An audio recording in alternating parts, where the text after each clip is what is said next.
Oromia Broadcasting Service.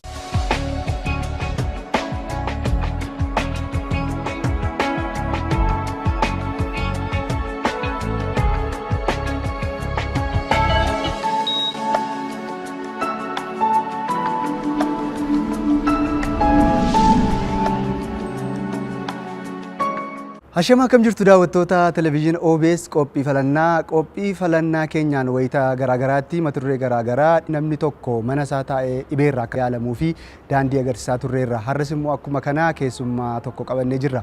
Keessummaan keenya har'aa Dr. Nagaasaa Kaasaa jedhamu ispeeshaalistii dhibee gadameessaa fi ulfaatii jechuudha. Kanaaf doktera kana wajjin turtii taasifna. Dhimmi nuti har'a wajjin mari'annu immoo dhimma hordoffii ulfaa akkuma kana immoo marsaa laguu yookaan xurii dubartoota irratti ji'a ji'aan argamu irratti miidhaan ni geessisu akkuma kana immoo of eeggannoo ta'uu qabu. Kanaaf kana fakkaata irratti ogeessa kana wajjin turtii taasifna. Hanga xumura qophii keenyaatti nu waliin turaa isiniin jecha qophii kana qopheessuun kan isin biraan ga'u an Hisqeelaa Argawutii gama ogummaa kaameraatiin immoo Sayid Hussein Abdul Qaadir nu wajjin jira. Kanaaf hanga xumura qophii keenyaatti nu waliin turaan afeerraa keenya ulfaadha. Dooktar baga nagaan nu dhuftan. Akkam jirtu? Meegaa akkuma kaasuuf yaalletti hordoffii yeroo ulfaa akkuma kana immoo marsaa xurii yookaan pireedisa jedhamu dubartoota irratti dhufu kanaan wal qabatee har'a akka haasofnuuf egaa asitti nu argamtanitu baga nagaan nu dhuftanii isiniin jecha jalqaba irratti xurii yookaan pireed isa jedhamu dubartoota irratti uumamu kun maaliidha kan jedhu irraa kaasna. Xurii yookaan laguu kan jennu kun kan yeroo dhalaan tokko umurii dargaggummaa yookaan puubartii isa jennu yeroo ga'anii adeemsa kan hormoonii fi indokiriin kan jennu kanaan wal hidhatee kan uumamudha. Kun noormaal ta'ee jiraachuudhaaf keessumattuu guddinni fi bilchinni hypothalamus pituitary ovarian axis kan jennu kuni laayinii jechuun yookaan karaan mataa keenya irraa qabee mataa sammuurraa eegalee kan kontirooldi ta'u jechuudha. Mataa keenyatu kontirool godha. Inni kun yeroo baay'ee kan inni ga'u waggaa 12 waggaa 13tti kan yeroo maachuur godhu ji'a ji'aan gadameessa irratti jijjiiramoonni ni jiraatu. Akkuma beekamu gadameessi dubartii tokko leeriidhaan adda adda qoodama. Kan masilii jennu yookaan lafeetu hin taane gadameessi kan inni qabu maashaa kan jennu laayinii isa gubbaatii fi isa jalaatii fi akkasumas immoo afaan ingiliffaatiin functional layer jenna basal layerii fi isarra kan jiran kuni ji'a ji'aan yeroo hundumaa kan functional layer jennu kuni ofii isaatiin sababa jijjiiramoonni hormoonii ta'uuf akkasumas dhiigii ta'uuf ni guddata. Isa booddee yeroo guddatee jedhu sababa adda addaatiin sababa dulloomaa yeroo dhaqu yeroo murtaa'e keessatti ji'a gara noormaalii kan guyyaan marsaan isaa guyyaa 28 avreejiin isaa kan dhufu garuu guyyaa 21 amma guyyaa 35tti vaarii gochuu adda adda bahuu danda'a. Kanaaf yeroo kana yeroo namatti garagara dubartiin tokko avreejii guyyaa 28 yeroo argitu gaa wanni guddate kun functional layer kan jennu kun ofii isaatiin sheedii godha yookaan immoo caccabeetu bifa dhiigaatiin ba'a jechuudha. Kanaaf yeroo kana maal ta'a jechuudha yeroo kana dubartiin yeroo baay'ee kan dubartoonni keenya beekuu qaban keessumattuu guyyaan tokkoffaan guyyaa gaafa dhiigitti mul'ate sana. Gaafa dhiigitti mul'ate sana guyyaa tokko jennee lakkoofna. Yeroo baay'ee kan inni turu guyyaa 3 hamma 5ti. Avreejiin guyyaa 5 jechuudha. Hamma 7 yoo tures hamma tokko avreejiidha jechuudha. Kanaaf yeroo kana gadameessi of qopheessa jechuudha. Of qopheessaa maaliif of qopheessaa qaama yookaan zaayigoot kan jennu kana simachuuf of qopheessa. Yeroo baay'ee qaami dhiiraa fi yeroo sanyiin dhiiraa fi sanyiin dubartii oovaa kan jennu kun wal argee zaayigootii uuma. Zaayigootiin kun immoo yoo dhaqee gadameessatti maxxanuu baate gadameessi of qopheessee eegaa ture kun sheedii godha jechuudha. Caccabuutti ka'a gaafa guyyaa 28ffaa bifa xuriitiin ba'aa jechuudha. Kanaaf xurii kan jennu kun egaa adeemsa sammuun kontirool godhu sammuu keenyatu hooggana kanii oovaarii hojii wal'atu gadameessaa hojii wal'atu qaama kanaan kan raawwatu marsaa marsaan kan raawwatu jechuudha. Umuriin ka'umsaa kamiidha? Umuriin xumuraa immoo kam? Akka saayinsiin qorateetti fakkeenyaaf. Baay'ee garaagarummaa guddaa qaba garuu averejii noormaalii keessumatti yeroo akkamii mul'achuu qabaa kan jedhu yeroo baay'ee umuriin waggaa 13tti kan inni jalqabu averejii kun garuu waggaa 9-8 yeroo inni itti jalqabu jira kun abnormaal kan jennu waggaa 8 gadi ta'utti yeroo dhufuudha precocious puberty kan jennu jira otoo hin gahin yeroo isaan gahan jechuudha. Ijoolleen durbaa inni kun rakkoo amma uumamaa jiru marsaa jaha isaanii waggaa 13 gaditti argan kun tarii dhibeedha jedhama yoo dhibeedha ta'e immoo jarri kun akkamittiin irraa yaadamuu jira. Yeroo baay'ee kana dhibeedha hin jennu maaliif precocious puberty kan jennu darbee keessumaa amma akkuma isin jedhe dafanii osoo inni averejii mataa isaa qaba fakkeenyaaf precocious puberty dha jennee kan nuyi declare goonu waggaa 8 gadi yoo ta'e waggaa 9-8 gadi yoo ta'e precocious puberty jenna. Sababoota adda addaatu jira. Kun dhibeedha jechuudhaa fi wanta sana fidantu jiru. Hormonaal probleemii qabu moo fakkeenyaaf keessumaa amma congenital anomalies kan jennu hormoonii tokko warri maddisiisan jiru. Kanaaf wanta sanaa wal qabatan caalaa qorannu. Malee inni kun kophaa isaatti akka dhukkubaatti mul'atu. Wanna sanaa wajjin wal hidhatanii jirantu jiru.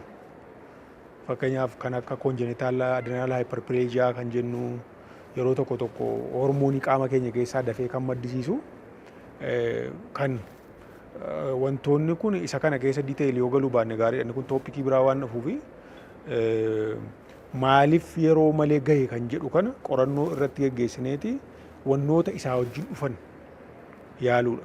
Kanaaf yeroo baay'ee mataa isaatti dhukkuba osoo hin taane wantoota isaa wajjin wal qabatanii dhufan yoo yaalleeti gaarii ta'a.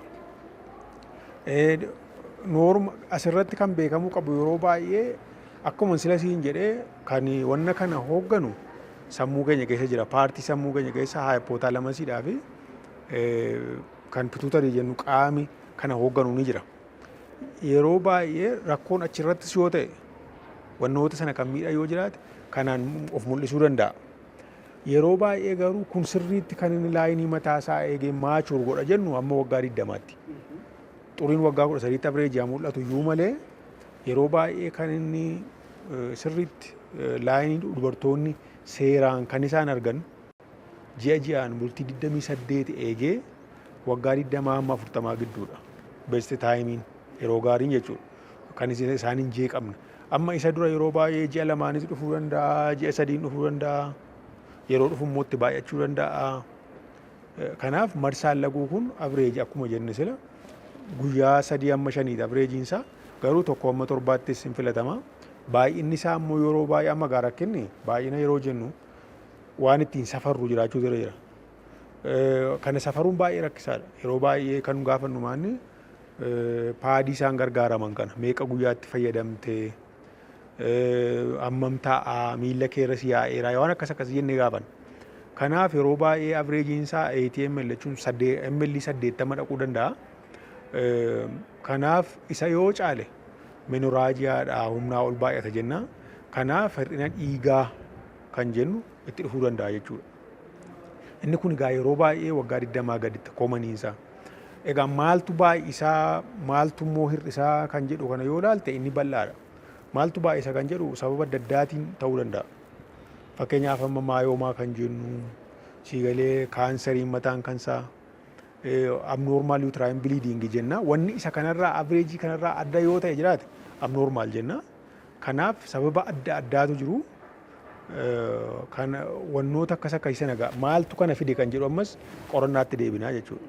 Waggaa amma akka averejiitti kaa'ame waggaa kanaa gaditti yookiis waggaa 13 gaditti yookiis waggaa 8 gaditti 9 gaditti jedhamee kan kaa'amu sun namoota muraasarraa iddoon itti mul'atu jira waan ta'eef daa'imman yeroo umuriin isaanii utuu umurii saayinsiin kaa'ee fi uumamaan isaatii kanatti ta'a jedhamee eegame dura isaanitti dhufu kuni yaaddoo qabaachuu dhiisuu danda'a akka dhibeettis lakkaa'amuu dhiisuu danda'a jennee tilmaamnee bira darbuu dandeenya.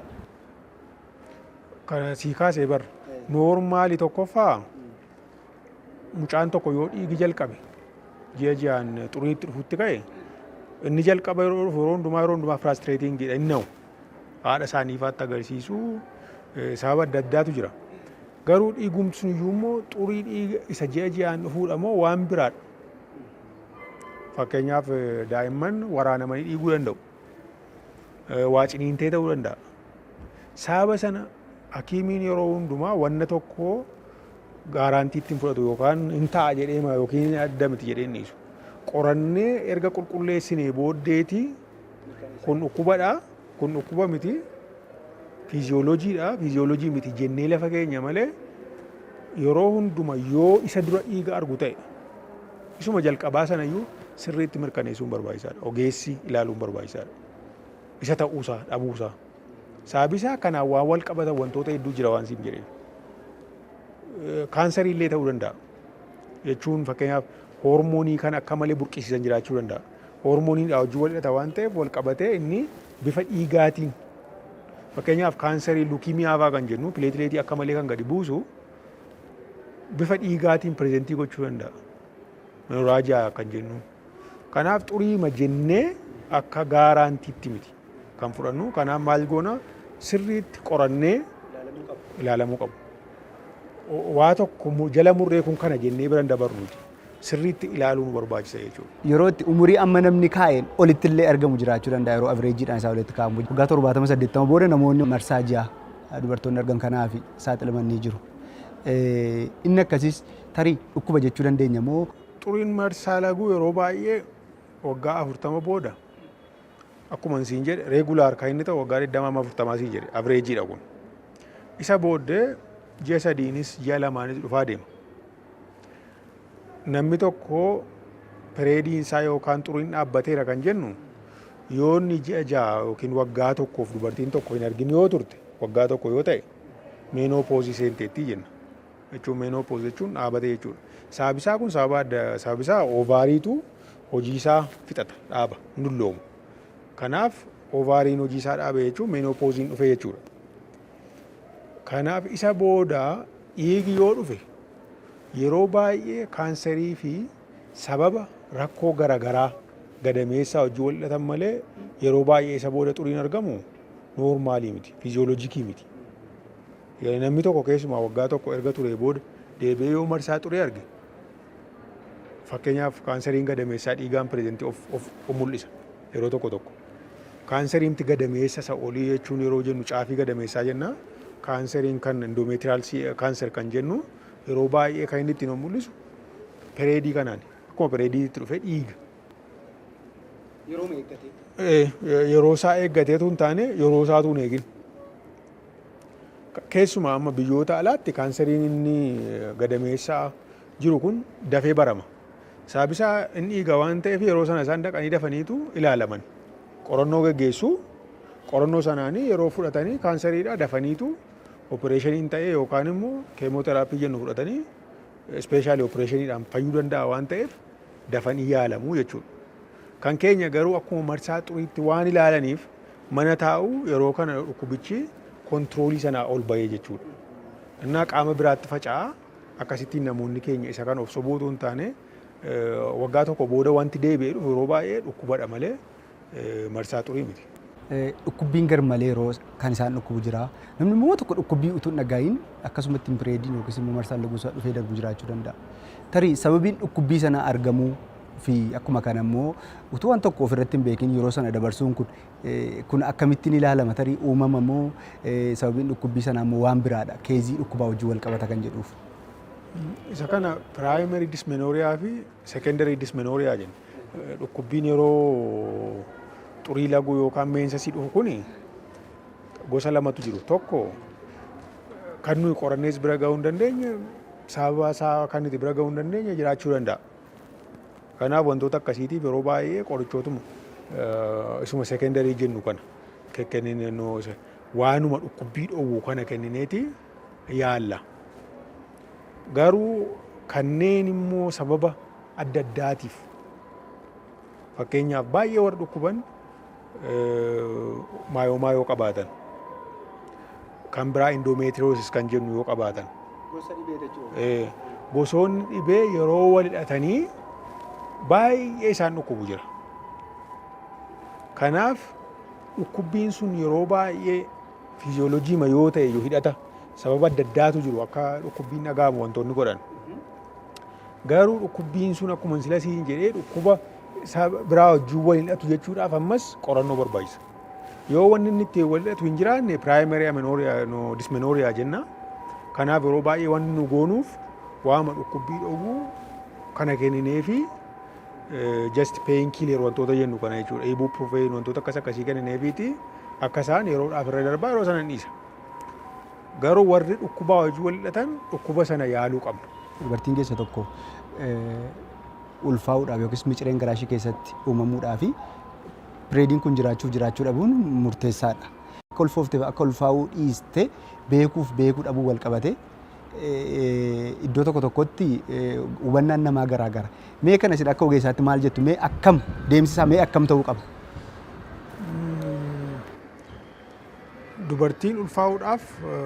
Dubartiin tokko ulfaa'uudhaaf pireediin yookiin mee xuriin laguu jiraachuu qaba kan jedhu kun namni akka hin dogoggorre. Keessumattuu dubartiin yeroo baay'ee fakkeenyaaf harma hoosisan hanqaaquun qophaa'uu danda'a.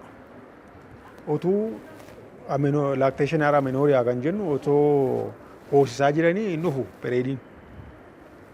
Garuu gidduutti yoo hoormoonii oovaariin miciree sana qopheesse oovaa kan jennu kana yoo qopheesse wal quunnamtii saalaa yoo godhanii ulfaa'uu danda'u. Kanaaf yeroo baay'ee isaanii mallattoon ulfee agarsiisu ni jira. Dubartoonni keenya baay'ee ni beeku. Amma ganama hooqisiisuun, nyaata lagachuun, foolii nyaataa jibbuun wantoota akkasii kun yeroo itti dhufutu yeroo baay'ee dhaqanii ilaalamu. Malee hin beekan jechuudha akka ulfataan. Garuu dubartiin tokko ji'aan kan itti dhufu xuruun laguu itti dhufu wal quunnamtii saalaa yoo gooti ta'e of eeggannoo malee yoo guyyaa itti eeddu sanarra darbe most probably sababa adda addaatiin irra darbuu danda'a. Yeroo kana garuu dubartiin wal quunnamtii saalaa gootu tokko ulfaa'uu ishee beekuun barbaachisaadha. Irra darbu guyyaa darbe taanaan sababa malee hin darbu. Yookiin dhukkuba ta'a yookiin immoo avreejiin jennu jira gaa kan irra darbu jira. Amma guyyaa torba noormaalii avreejiin irra darbu jira. Ji'atti guyyaa meeqa irra darbaa avreejiidha kun. Guyyaa 2-3 dabarsee dhufuu danda'a pireediin.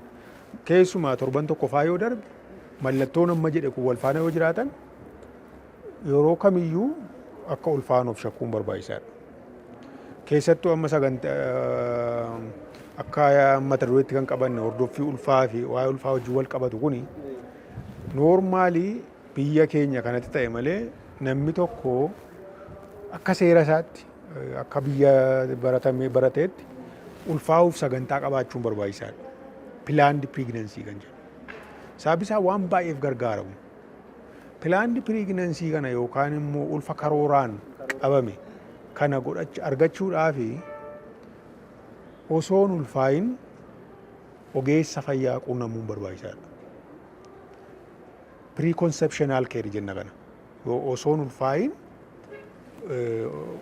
keerii kennitu yookaan immoo ogummaa nama gargaaruu qabdu kun wal'aansa kennuu qabdu. Sababni isaa fakkeenyaaf dubartoonni biyya keenyatti amma hir'inni dhiigaa baay'eedha. Iron deficiency anemia kan jennu kun. Folate deficiency kan jennu kun nyaati keessumaa amma yeroo ammaa kana uumamaa wajjin wantoonni wal dhatan baay'achaa jiru. Biyya keenya keessatti amma neural tube defect kan jennu daa'imni mataa hin qabne garaa keessatti yeroo uumamu argina. Anencephaly kan jennu sun. Kan immoo duddisaa uumama rakkoo qabu godhatu. Spinal bifida kan jennu kun. Kana amma persentii 70-72 hir'isuu hin danda'ama. Maal kennuudhaan osoon ulfaayin hakiima ishee quunnamtee wanni kennamu ni jiru. Kabiraa namoonni osoon ulfaayin ayiranii amma siin jedhe kana gahaa qabaachuutu irra jira. Maaliif ayiraniin baay'ee barbaachisaadha. Deficiency anemia hir'ina dhiigaa kana akka isaan hin quunnamneef dabalataan ayiranii dabalataa fudhachuu isaan barbaachisa osoo hin ulfaa'in. Erga ulfaanis akkasumatti fufuu isaan barbaachisa. Kan biraa namoonni sukkaara qaban, dhiibbaa dhiigaa qaban, sababa adda addaa namoonni qaban kuni optimaal keer kan jennu kana yookaan immoo sirriitti wanna wal madaale hakiima isaanii bira dhaqanii ulfaa'uuf hin danda'u moo hin danda'an kan jennu. Fakkeenyaaf gosa dhukkuba onnee keessaa yookaan ulfii kan isaan ajjeesu jira. Baay'ee siiviir kan ta'e yookaan immoo baay'ee rakkoo jabaarra osoo jiranii ulfaa'uun kan itti dhowwamu jira. Ulfaa'uun qabamoo hin qabu jedhanii ogeessa isaanii illee mariisisuun. Kun egaa kan argamu yoomi yoo osoo hin ulfaa'in akkuma tasaa ulfaa'utu hin taane pilaan godhanii yoo ulfaa'an gaariidha. Kan biraa waa'ee xuroo hojii wantoonni wal'atan namoonni keenya yeroo baay'ee amma hospitaala kan dhufan kan nuyi rakkannu asuma irratti stirees gooneeyyuu baay'ee kan tiiviimtu nu gargaaru namoonni baay'een guyyaa itti pireediin isaanii yookaan immoo marsaan laguutti dhufe hin beekan. Mucaan immoo umurii isaa kan lakkoofnu achirraati. Kana beekuuf maaliif nu gargaara? Yeroo baay'ee rakkoon ulfaa wajjin wal qabatan hordoffii ulfaa jechuun baay'ee wantoota impoortanti ta'an waan sadii qaba. Inni jalqabaa fayyummaa piromootii goota yookaan immoo jajjabeessita. Maal gootaaf? Kittibaatan kennitaaf. Yeelee ayiraniin ammasiin jedheen kennitaaf. Fooleetiin ammasiin jedhe yookaan immoo fooliik asiid kan jennu niwuraal tiiyub defektii yookiin rakkoo uumama kan sirna nervas siistemii kana wajjin godhatu kana kan qabu kan hir'isu isan kenninaaf. Kan biraa HIV hepatitis B kan jennu kana HIV yeroo hundumaa osoo hin ulfaa'in iskiriindii ta'uu qabu. Erga dhufanis garuu erga ulfaanis dafnee maal goona iskiriinii goona yookaan akka isaan qabaniif hin qabne hin goonaaf. Kana gaa kan argatan kuni koorii isa jalqabaa keessatti disease prevention and promotion kan jennu isa jalqabaa goolii hordoffii ulfaa isa jalqabaati. Gooliin ulfaa inni hordoffiin ulfaa inni lammataa yoo rakkoon uumame immoo dafnee bira geenyee tiriitimentii isaa kennuudha. Early detection and risk assessment jalqaba rakkoo jiru sana maal goona dafnee yoo uumameera ta'e dafnee pik goona barraa isaaf immoo intinii kennina jechuudha. Tiriitimentii yookaan immoo wal'aansa kenna. Inni sadaffaan dubartiin tokko da'uuf maal gochuu qabdi? Yeroo deessu maal ishee barbaachisa? Birth preparedness kan jennu kana jechuudha. Horii walitti qabachuun, mucaadhaaf waan qophaa'u itti himuun, bakka itti da'an itti himuun. Fakkeenyaaf dubartiin tokko buufata fayyaatti da'uu dandeessi. Tokko tokko immoo buufata fayyaatti da'uu hin qabdu. Warra kana adda baafnee eessatti da'uu qabdu? Yooma fakkeenyaaf dubartiin tokko fagoorraa jirti yoo ta'e kana tiraanspoorteeshinii ishee barbaachisa waan ta'eef wantoota akkas akkasii kan akka isheetti qopheeffattu goolii isa sadaffaadha jechuudha. Kanaaf kan egaa hunda isaa kaniti amma qopheessitu yoo umurii mucaa beekte. Umurii mucaa beekuuf immoo pereedii isaanii yookaan immoo guyyaa laguu itti dhufe. Guyyaan laguu tokko jedhamee kan lakkaa'amu ammas hordoftoonni keenya fi daawwattoonni keenya kan isaan hubachuu qabanii guyyaa gaafa pereediin sun itti dhufeeti. Tokko jennee lakkoofna isa. Kanaaf guyyaa sana galmeeffatanii mana qorichaa yookiin mana yaalaa yeroo dhaqanii ogeessa isaanii bira yeroo dhaqanii yoom xuruun laguu keessatti dhufee inni dhumaa yeroo jennuun last menstrual period jennu. Isa kana lafa barreeffatanii kunootii jedhanitti agarsiisu fudhachuu dandeenya jechuudha. Yeroo tokko tokko asirratti gaa wanti hubachuu qabnu ulfii pereedii qofaan hin lakkaa'amu. Gaariidha kana qabaachuun dabalataan garuu altiraasaawundii kan jennu kun umurii mucaa beekuuf baay'ee nu gargaara. Yoom nu gargaara? Amma fakkeenyaaf kan rakkannu maali? Daa jala erga gaanii booddee dhufaniiti umuriin kun mucaa kootii meeqadha? Ji'a meeqa gaheeraa nuun jedhu. Inni kun yeroo isaan nu fayyadu. Kan inni nu fayyadu torban 20 gaditti. Torban 20 gadi yeroo jedhu asirratti wanti beekamuu qabu iskuulii garaagaraatu jiru. WHO yookiin dhaabbati fayyaa addunyaa amma torban 24tti yoo fudhanne rakkoon qabu jedha. Warri Ameerikaan College of Obstetrics Gynecology warri jedhan amma torban 20 jedhu. warri hospitaalonni tokko tokko immoo torban 23 jedhu. Kanaaf amma 24tti yoo dhufan gaariidha. Kanaaf maal nuu godha gaammanni kun yoo rakkoo wayii uumame ulfi tokko dhalachuu qaba jennee yeroo murteessinu baay'ee nu gargaara. Sababisaa rakkoon mucaatti erga dhalatee dhufan keessumaa sirna argansuu irratti rakkoon dhufu umurii mucaa wajjin baay'ee wal hidhata. Baay'ee barbaachisa jechuudha. Fakkeenyaaf qophii magoonuu irratti fakkeenyaaf dhukkuba amma piriikilaamsiyaa jennu kana dhiibbaa dhiigaa yeroo ulfaa dhufu inni defineetiif maneejimentii jechuun furmaanni isaa inni dhumaa kan inni ta'u deessisuu qofadha. Kanaaf deessisuu kanaaf wanti gochuu qabu wanti argachuu qabu inni jalqabaa umurii ulfaa beekuudha. Yeroo baay'ee torban 37 mucaan gahee jennaan gaheera jenneetu dhiisnaa kanaaf hin deessifna. Haatis mucaanis rakkoo sanarraa qulqullaa'u jechuudha. Rakkoon kun haadhas mucaas hin miidha. Kanaaf isa kana sirriitti hubachuun baay'ee barbaachisaadha. Waa'ee laguu fi wantoota laguu wajjin wal gargaaran hubachuun baay'ee gaariidha. Hordoffiin isaanii kan inni godhamu ergiima akka biyya keenyaatti kan baratame ergiima garaa isaaniitti hafuu ergi beekanii booda erga mucaa kunsiif akka godhan erga baranii booda kan inni isaan deddeebi'u jechuudha. Achi keessatti fakkeenyaaf dubartoonni tokko yeroo isaan dhibee garmaleef dhibee hamaadhaaf saaxilaman ni jirutu keessumaa ji'oottan 3 duraa sanaa jechuudha. Dhibeen amma nyaachuu dadhabanii kiiloon isaanii hamma ol garmalee hir'isuu darbanii akkuma kana socho'uu dadhabuu qaamni isaa garmalee hir'achuu hamma mana qorichaa ciisanii gilukoosii fudhachuutti yeroo ga'amullee hin jiraata. Tarii namatti garaagara ta'uu danda'a malee. Yeroo akkasii kana dhibeen akkasii kun namoota akka mudanneef akka ogeessaatti jechuudha. Tarii yaalli fooyya'aan yaalli jara kana ittiin xinnoo amma ta'e dandamachiisuu danda'u hin jiraata moo wanti kun uumamumaa yeroo isaatti dhiisa? Gaaffii bareedaadha. Kun yeroo baay'ee dubartoonni rakkoo akkasii kan hin agarre digirii isaatu yookiin rakkinuma isaa garaagara malee noozii and vomiting of pregnancy jenna. Ol deebisuu kana balaqamsiisuu ol jechuun kun hamma parsantii 80 amma 90tti mul'ata. Akkuma sila siin jedhee inni kun mallattoo tokko ulfaa'uudhaaf namuu almost hundarratti mul'ata jechuu dandeessa. Parsantii 80 amma 90 jechuun salphaa miti. Kun maali yoo jenne sababa adda addaatu jira. Kooziin isaa exactly wanni kana fidu kana jennee wanti saayinsiin bira ga'e hin jiru. Sababa adda addaatu jiru. Kanaaf yeroo baay'ee dubartoonni sadarkaa amma jette kana ga'anii parsantiin isaa xiqqaadha. Parsantii 2 amma 3ti. Yoo baay'ate parsantii 5 ga'uu danda'a. Avreejiin 2 hamma 3 yoo dubartoonni ta'anii dhibba keessaa 2 yookaan 3 rakkoo amma jette kana sadarkaa ulfi amma ba'u ga'utti deemuu danda'a. Garuu yeroo baay'ee carraan akkasii badaan baay'ee miti.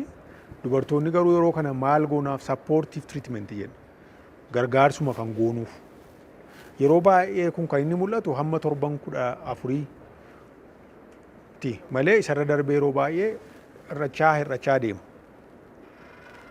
Kanaaf warri kaanii hormoonii yeroo pireegnansiin dhalatu duukaa uumamu wajjin deemaa jiru.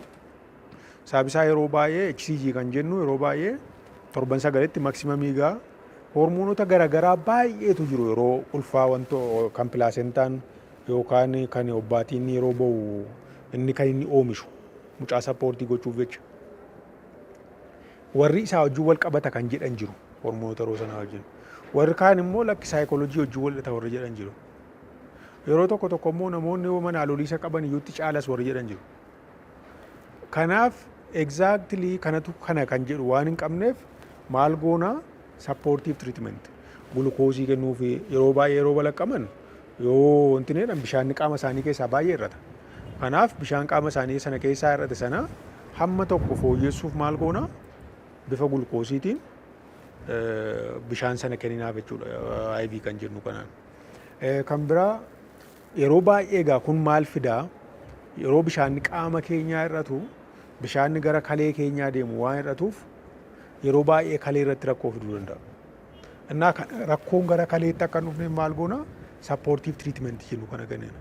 Baay'ees waan hin nyaanneef immoo gulukoosiin qaama isaanii keessaa gadi bu'aa qaami keenya yeroo kana maalitti darbaa gosoota nyaata liipiidii pirootiinii waan akkas akkasii jedhamanii gara sanatti darbasa nyaachuutti. Kanaaf yeroo kana egaa keetoosisii maal wanti jennu kanaan pireezentii of godhu isa kana tiriitimentii sappoortiif tiriitimentiidhaantu akka inni gara biraan geenye goona.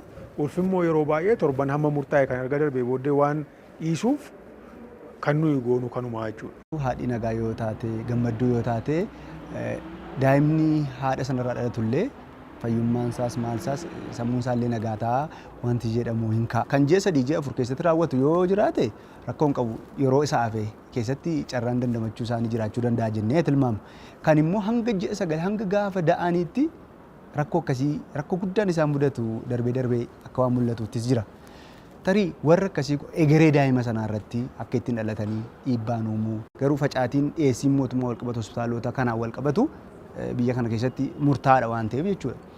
Bakkoota rakkoon akkasii bakkoota akka kanatti yaala akkasii argachuu hin dandeenye battalatti gahuu hin dandeenyetti namoota akkasiitii fi yaaddoo hin qabu yaaddoo kana immoo akkamittiin furmaata argachuu danda'a kan jedhu.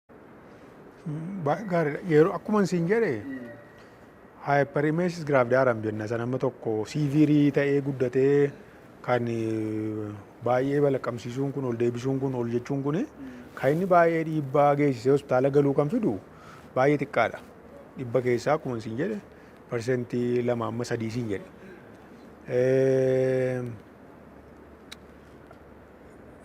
Yeroo baay'ee inni kun immoo mucaa irratti dhiibbaan fiduu kan jedhu akka carraa ta'ee even catch-up weight kan jennu jira.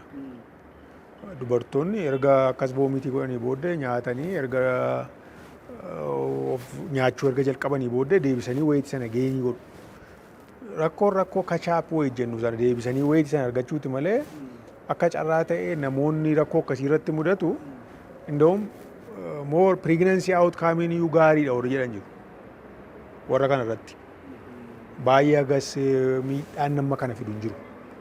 Rakkoon siin jedhe garuu namoota xiqqaa darbee baay'ee anamma ammaatti sababa kanaaf mucaan akka ba'u kan murteessine umurii anamma madisinii keessa jiru irratti muraasa bakka amma keessumaa yaaliin hin jirre ogeessa gaas immoo hin taane wanna kana yaaluudhaaf bakka ta'etti dubartoonni miidhamuu danda'u. Garuu isa kanaan wal qabatee wantoonni jiran haga kanatti wanna intini ta'a miti. Garuu dhukkubi yeroo ulfaa fi nyaati yeroo ulfaa amma dhiyoo kana wanni konseptiin amma akka jalqabe jira. Akkuma silasii kaase hordoffiin ulfa dura jennu kun kanumti iyyuu meenilii fokasii godhu ni jalqabaa. Dhukkuboonni yeroo dullumaaf yeroo dargaggummaa mul'atanii environmentii yeroo dhalatan jalqabeedha wajjin wal'ataa kan jedhan jiru. Yeroo gaafa haati sun ulfooftee mucaan garaa keessatti wanni arge sun yeroo adaltii yookaan yeroo ga'umsaa fi erga dullumanii hidhata qabaa jedhanii amma konseptii haaraan jalqabeera. Amma hypertension kan jennu kun diabetes kan jennu dhukkubi amma addunyaarraa dhukkubi onnee hundi kun dhukkubi sukkaaraa dhukkubi onnee uumama yeroo garaa keessa mucaan jiru environmentii inni keessa wajjin hidhata qabaa warri jedhan jiru. Kanaaf wantoota yeroo akkuma jenne kana egaa otuun ulfaayin environmentii sana optimize gochuun yookaan sirreessuun akka barbaachisaa ta'etti jechuudha kan qabu. Inni kun isa sanaa wajjin wal'ata hin taane waan biraa wajjin wal'ata. Haadhi tokko ergi mucaan tokko garaa isheetti hafee kaase hordoffiin yeroo baay'ee hin godhama.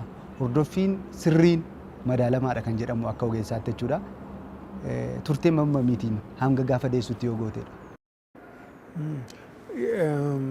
Inni kun bara 2001 akka faranjiitti WHO kan dhaabbati fayyaa addunyaa focused ANC kan jedhu tokko jalqabanii turan. Yeroon afur gahaadha kan jedhu. Garuu inni amma akka dogoggora ta'e hubatame 2016 keessa sirratee yaadi haaraan dhufeera.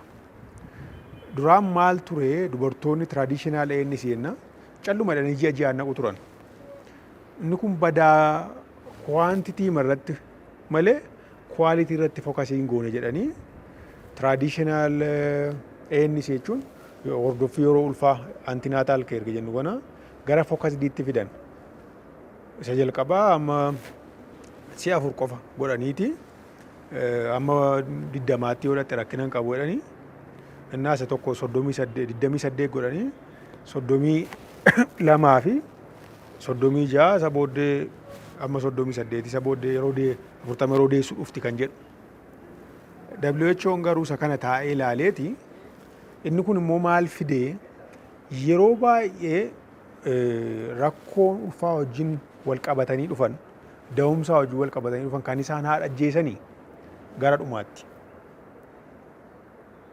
Kanaaf gara jalqabaatti hordoffiin ulfaa inni guddaan kan inni barbaachisuuf wantoota gurguddaa ta'an keessaa tokko umurii ulfaa beekuuf wantoota godhamanidha.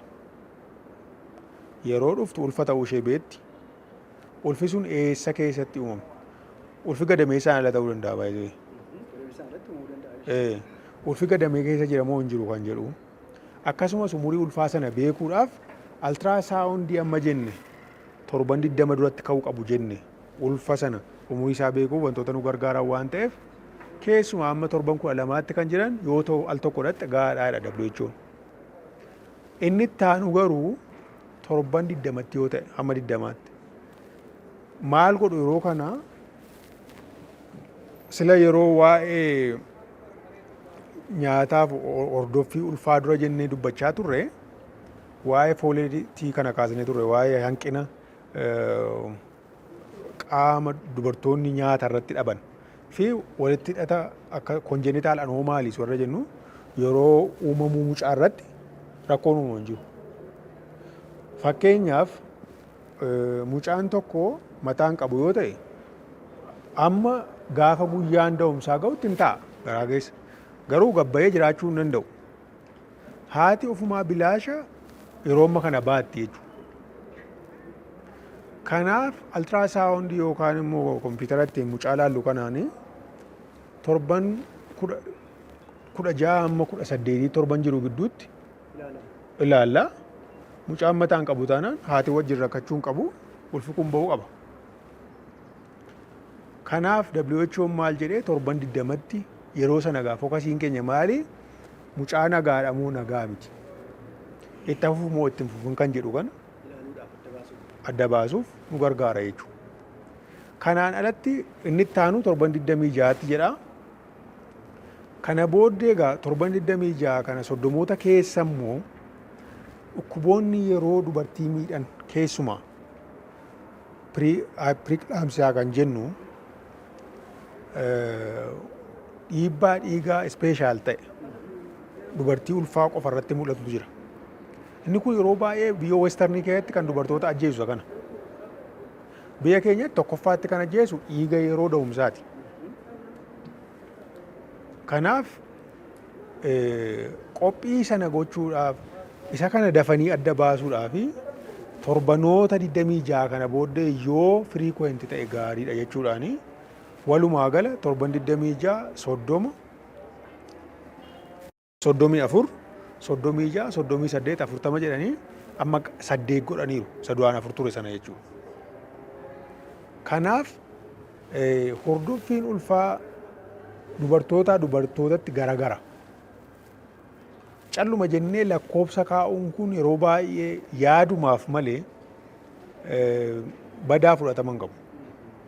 Sababi isaa dubartoota ammasiin wantoonni kun irratti mul'ate. Fakkeenyaaf dhibee sukkaaraa kan qaban 5-6-10 jechuu hin dandeessu. Maaliif yeroo yerootti ilaalamuu qabu lakkoofsa hin qabu kan isaanii akkaataa itti hakiima isaanii wajjin walii galanii sukkaara sana seeraan kontirool godhamee eegamuun barbaachisaadha.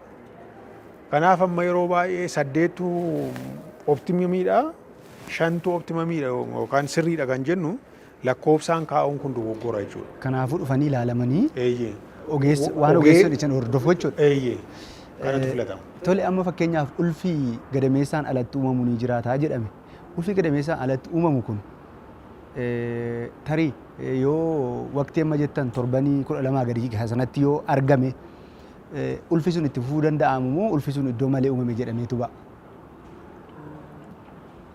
Ulfi gadameessaan alaa yeroo baay'ee dhoyeetu dubartii ajjeesa malee yeroo baay'ee guddatee mucaa ta'a kan jedhu kun asirratti yoo kaasuu baanne gaariidha. Maaliif namoonni keenya dogoggoraan hubatu waan ta'eef keessa riippoortonni jiru. Garuu jalqaba yoo dhufan dubartiin tokko ulfa ta'uu ishee kan ittiin beeknu tokko isheen pireediin ishee hafu yookaan immoo xuruun laguu hafu hin shakkina. Isa booddee UNHCR jennaa mirmaraa fincaanirraa godhamu hormoonii piriiginensii hojii godhatu ilaalla. Inni poozitiivii ta'ee gaafa altiraasaawundii ilaallu ulfi gadameessa keessa miti yoo ta'e shakkiitu uumama jechuudha. Altiraasaawundii akkuma ilaalleen gadameessa keessa ulfi hin jiru yoo ta'e ulfi kun gadameessa alamoo eessa jira kan jedhu gaaffii kaasa jechuudha. Yookaan bayeessa ta'uu danda'a. Garuu gadameessaa ala jira moo hin jiru kan jedhu ilaaluutti kaana jechuudha. Yoo gadameessaan alatti ulfa argine kanaaf kun defineetilii ulfa gadameessaan alaati osoo hin dhoyin maaltu godhamuu qaba kan jedhu mariitti jechuudha. Inni maneejimentii mataasaa qaba. Chitti murtaa'an jechuudha. Ogeessotaan waan murtaa'udha. Kanaaf ulfi gadameessaan ala yoo ta'e yeroo baay'ee kan dubartii ajjeesu garaa keessatti dhiigaa hin dho'aa rakkoo baay'ee fida. Garuu dafnee yoo wanna sana yeroo baay'ee kan inni keessatti ulfi gadameessaan alaa bakki baay'ee inni yeroo baay'ee keessatti uumamu tiubii sana keessatti. Kanaaf tiubiin sun utuu daameejiin ta'in yeroo tokko tokko medikeeshin kan jennu wannoota karaa yaalaanii tiubii sana sanbifnee dubartii sana sanbifnee mucaa bakkeetti uumame sana baasuu hin danda'amu. Dubartoonni ulfaa yeroo ulfaan keessumaa da'umsa irratti da'umsa wal qabatee gadameessi ulfa baachuu danda'u ulfa baachuu dandeenyu keessumaa dhibeedhaan wal qabatee kan jiru yoo ta'e fakkeenyaaf gadameessota xinnoo gadameessi isaanii yoo kan laafee jiru yoo ta'e tarii dhibee garaagaraatiis wal qabatee gadameessi kun ulfa baachuudhaaf ga'aa miti yoo ta'e hanqina qaba yoo ta'e gadameessa akkasii kana keessatti immoo akkuma carraan mucaa yoo uumame mucaan haala kanaan uumamu kun itti fufiinsi isaa maal fakkaata?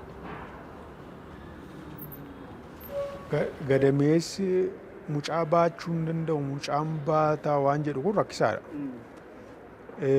Egaa kun akkaataa hubannaa natti fakkaata.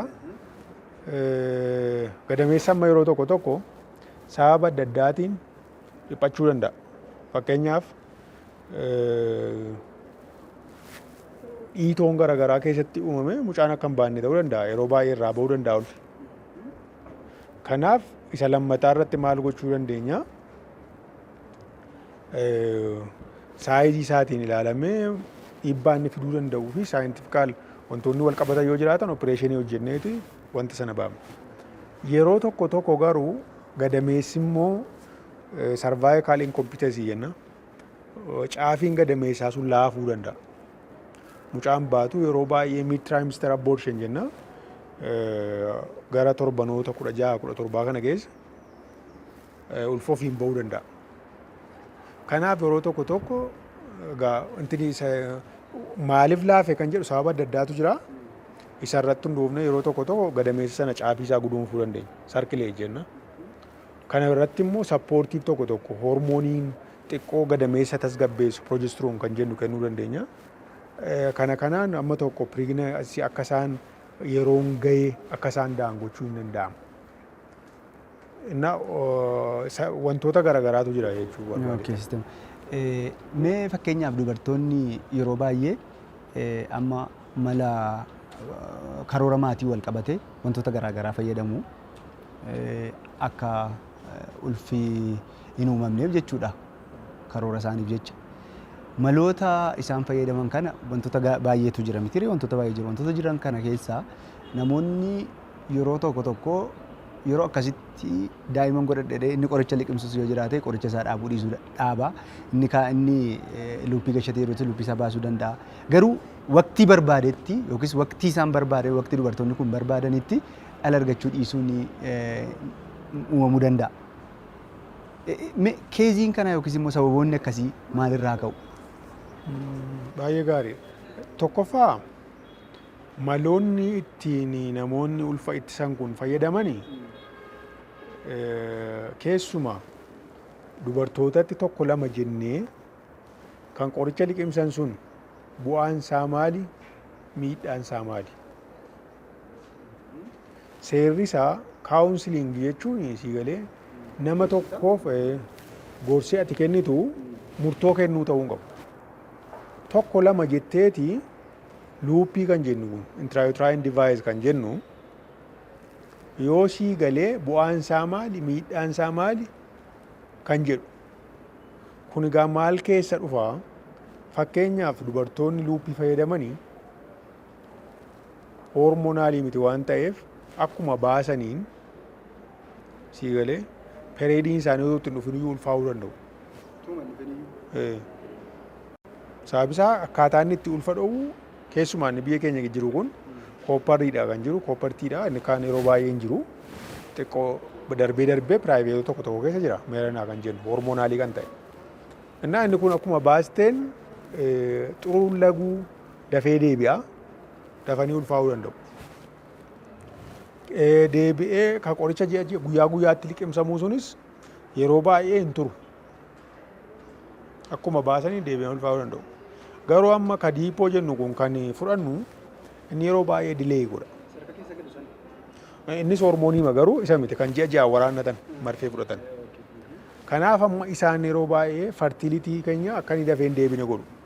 Jechuun dubartii. Kanaaf dubartiin daftee ulfaa'uu barbaaddu yoo jiraatte. Fakkeenyaaf amma dubartiin tokko waggaa lamaaniin daa yoo jette erga ulfooftee torban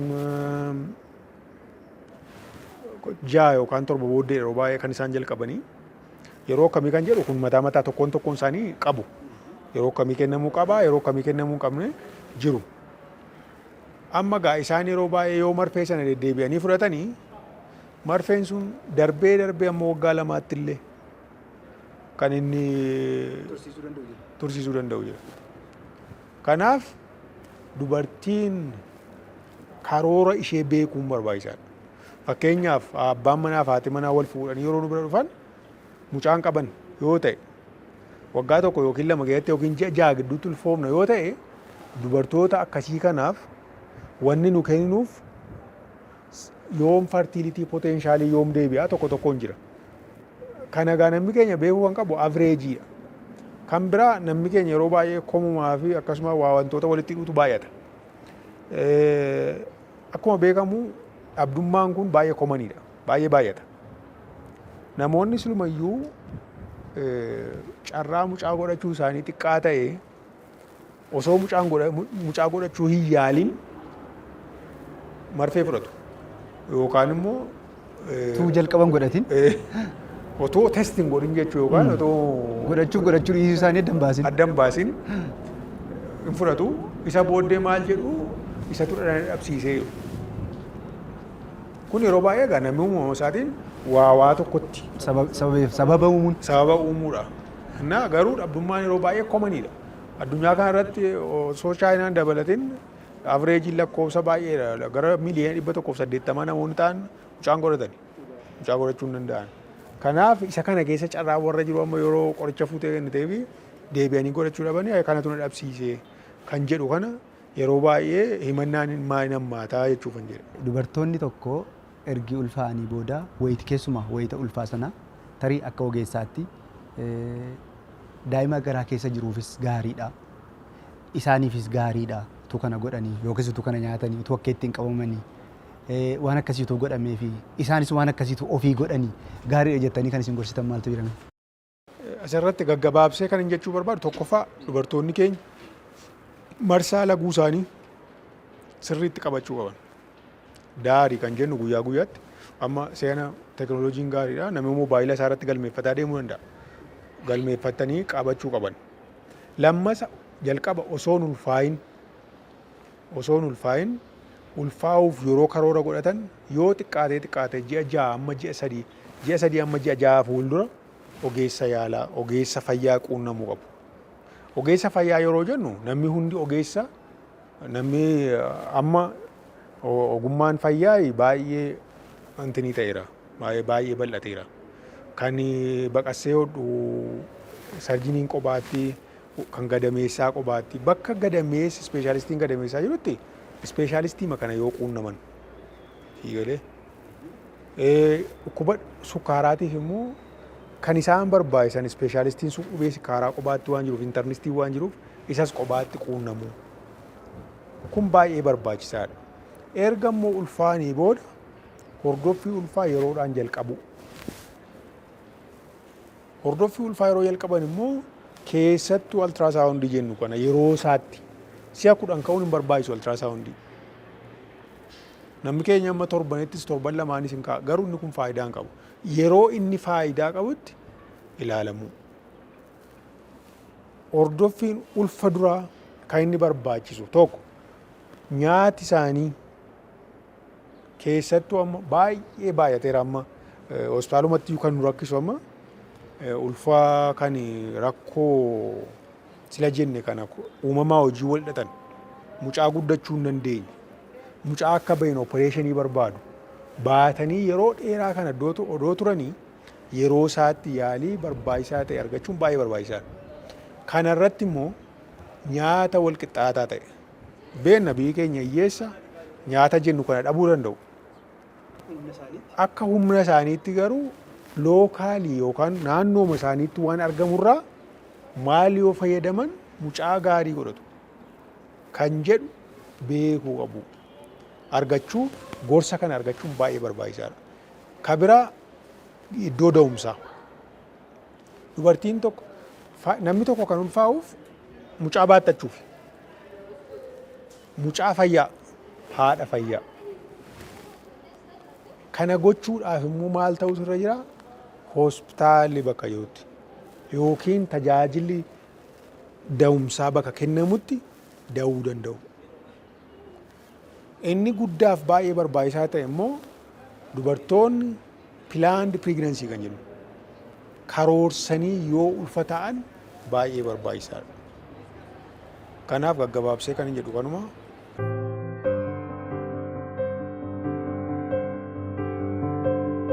Maarreegaan kabajamtoota daawwattoota keenya qophii keenya har'aa Dr. Nagaasaa Kaasaa ispeeshaalistii ulfaaf gadameessaa wajjin turtii nuti taasifne kanuma fakkaata ture. Yeroo biraa qophii biraatiin deebinee wal agarraa hanga torbanitti torbanni kun torban nagaa torban quufaa isiniif haa ta'u isiniin jecha qophii keenya har'aaf qindeeffanne xumurraa qophii kana kan qopheessuun isin biraan ga'anis qeelar ga'uti. Gama ogummaa kaameraatiin immoo Sayyid Hussein Abdul Qaadir nu wajjin jira turtanii waan nu hordoftaniif galanni keenya guddaadha. Ulfaadha.